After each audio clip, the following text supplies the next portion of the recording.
Open the glove box. Push in on the sides of the glove box to release the stops and lower the glove box. Unclip both sides of the housing cover to remove it.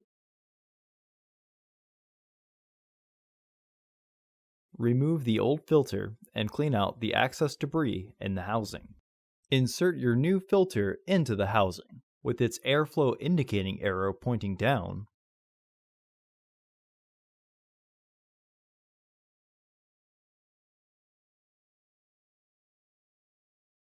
Reinstall the filter housing door.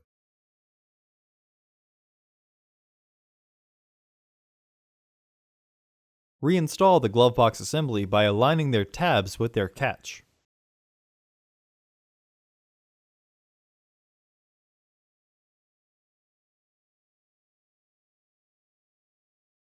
Close the glove box. Order your parts today at filterheads.com. Also, please like our video and subscribe to our channel so you won't miss any new content.